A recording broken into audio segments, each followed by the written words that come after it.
With this extreme heat comes increased wildfire risk, to the point that many insurance companies say they lose too much money in our state to keep insuring our homeowners.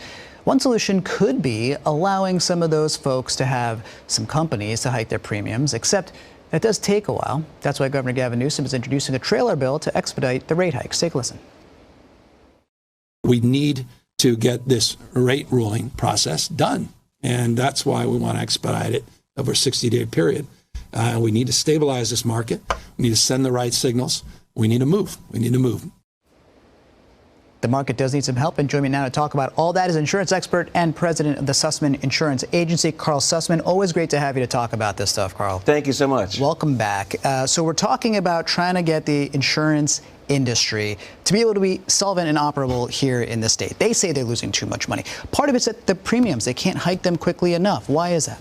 Well, it's not even just a matter of the premiums per se. It's any type of policy change takes months and sometimes years. I think the record is over 3 years for some type of underwriting change to go through the process. So part of what's happening right now and part of the trailer bill that Gavin Newsom is trying to put forward now is going to expedite that process into something that's a little more manageable and something that's actually more realistic. And that process, was that set by Prop 103, which has set so much of the insurance, they call it the insurance Bible here in California? Right. What's interesting is Prop 103 dictates that these changes be done relatively quickly, about 180 days, but in reality, it's taking years. So what's happening now is the sustainable insurance strategy, which is in part what the governor is trying to put forth faster with the trailer bill, is going to expedite that. It's going to allow a 60-day period of time for the Department of Insurance to review, where they can then have 2 additional 30-day windows if the department needs it.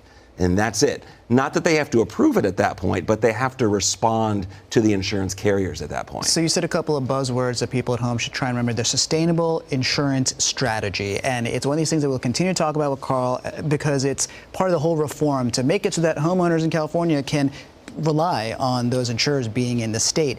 Do you feel like this trailer bill, this Newsom plan, is going to get it so that the premiums can be raised in time for wildfire season?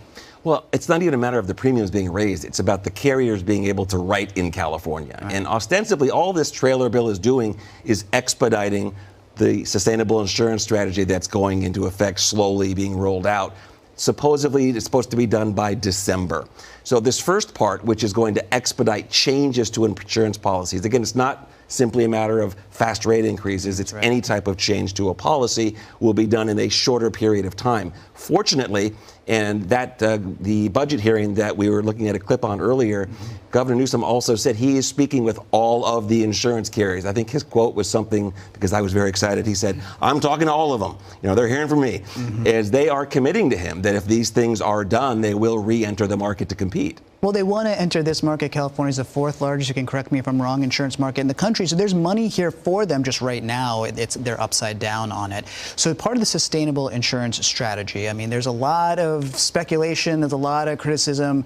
People say it's Ricardo, Lara, and Newsom's plan, and they're sort of in bed with the insurance companies. To some degree they are, because they want them to come back. Consumer Watchdog criticized some of these ideas that's in there. I guess just for the beginning and for the folks at home, what are the main tenets, the main reforms that the sustainable insurance strategy would bring in? It's a great way to summarize it. There's basically 4 parts. The first part says, all right, insurance carriers, instead of having this up and back process whenever you want to make a change, we're going to give you almost a checklist. We're going to tell you exactly what it is that we need to look at your filings before we will let you make any changes.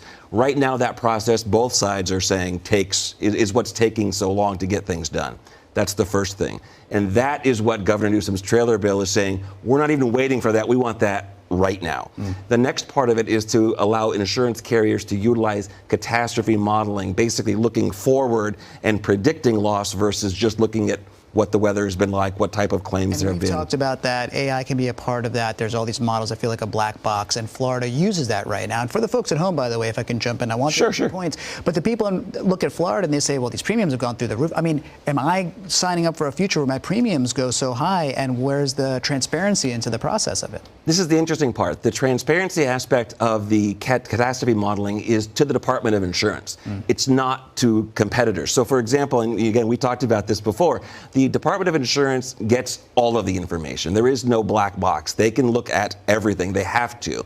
What the carriers do not have to do is release that information to their direct competitors. So since as it turns out, Proposition 103 created the insurance commissioner as an elected position. So as residents, we vote, we put the guy there, and we assume he will do what we want him to do. Ricardo. He's the one, right. We put him in twice, right? So he's the one that's looking at all of these changes. He's the one that will be approving any type of policy change. So maybe because Consumer Watchdog doesn't have access to it, that bothers them, possibly. But my feeling is if we elect someone to, take care of us, to make sure that the insurance carriers are staying honest and doing the right thing, then we have to let him do his job, let him do that. Yeah, so you're ticking down the numbers here. And so we've heard 2 or 3 so far? That's 3, right.